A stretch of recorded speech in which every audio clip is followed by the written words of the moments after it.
Nice sweetie chat. Okay, morning everybody.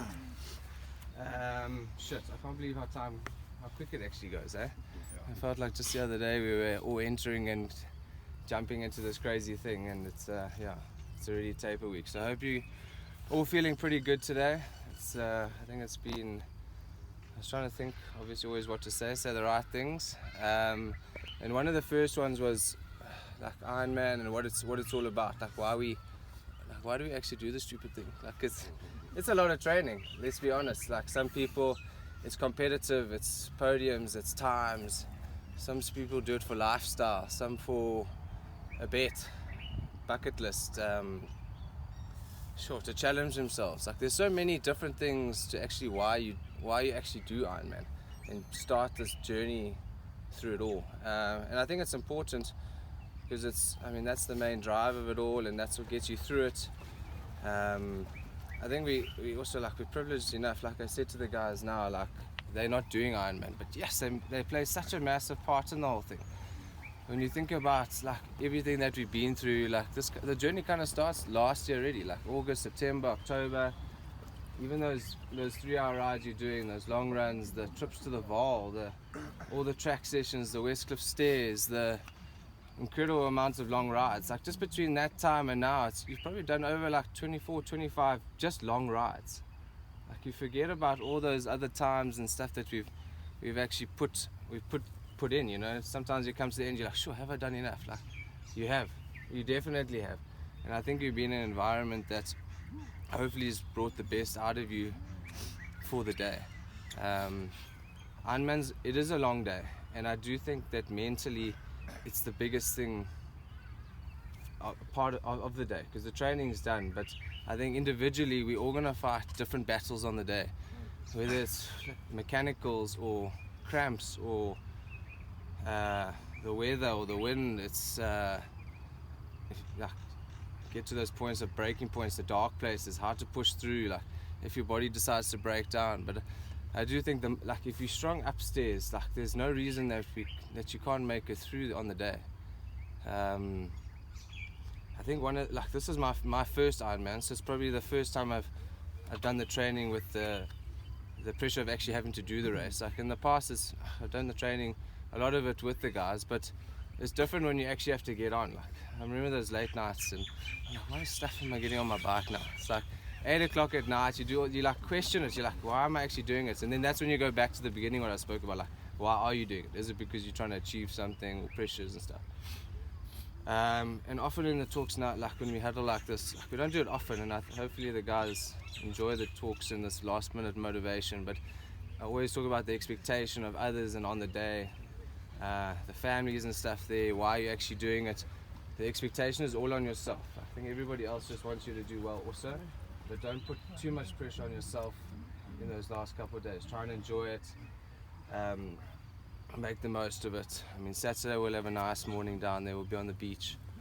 We'll have another chat with the bigger group, but we'll do a nice swim and a run, and really just take it all in. Because the whole journey and the build-up, it's not worth putting too much pressure on yourself. Just have a look at my notes, make sure I've got everything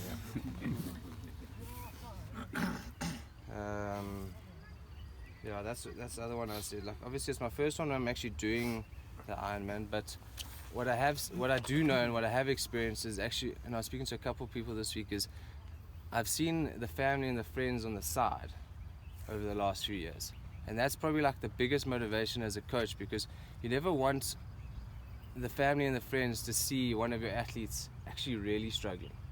And I think we've been lucky in the past where most of the guys who come through, and I promise you that place at the end there where you come through the finish line and you think it's the expectation and the happiness, or sometimes the despair of the families that you see on the side are like distraught, you know, or sometimes in elation. Like it's amazing to see, and it's like you never want one of your athletes to actually have to go through that, where guys get rushed off to medical tents or passing out or shaking or like losing control of their bodies. And I think what I want you guys to understand is that you've done enough work. Like you guys are strong. Like you're going to be coming through there in a good time, and you'll be coming through to family and friends and whoever's on the other side, and hopefully it's a good experience, because as a coach you want the athletes to have a good experience, and you want the spouses and everyone else supporting also to have a good experience. That's part of the thing. Otherwise they're not going to let you do another Ironman, let's be honest. They want you to have a good time, or they'll question it. So it's for me it's a special thing as a coach to have, but also it's really special for me this time to actually be out there on the road with you. I saw that I wouldn't do it for a while, and I got sucked in like the rest of us, yeah. So it's also, it's very exciting for me. I want you to also set yourself goals, what you want to do on the day. Just a couple different ones. Put it out there. You've done the training, so that's also where I want you to back yourself. Try go for a position or go for a time, and don't give up. Like, if you have to walk on the run, then walk on the run. You know, like if it really gets bad out there. But don't. At the end of the day, like, you're going to be an Ironman.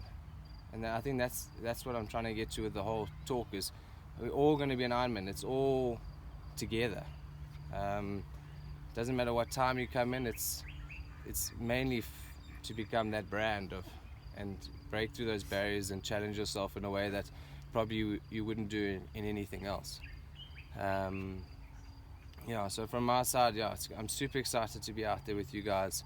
I want you to have the best day out there possible. Let's enjoy it. Thanks. I think we've had a team this year.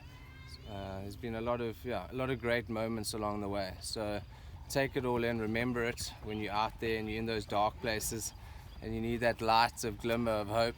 Remember the good times and all the challenges and what you've actually been through, and use that as your drive through the day. Okay. So today, obviously, we're going to go through a slight taper. Just going to go into 10 laps round.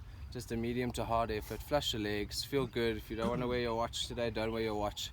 Rest about a minute between each, and just enjoy the process and allow the body to tick over into the full taper mode, so we can have a great weekend. All right.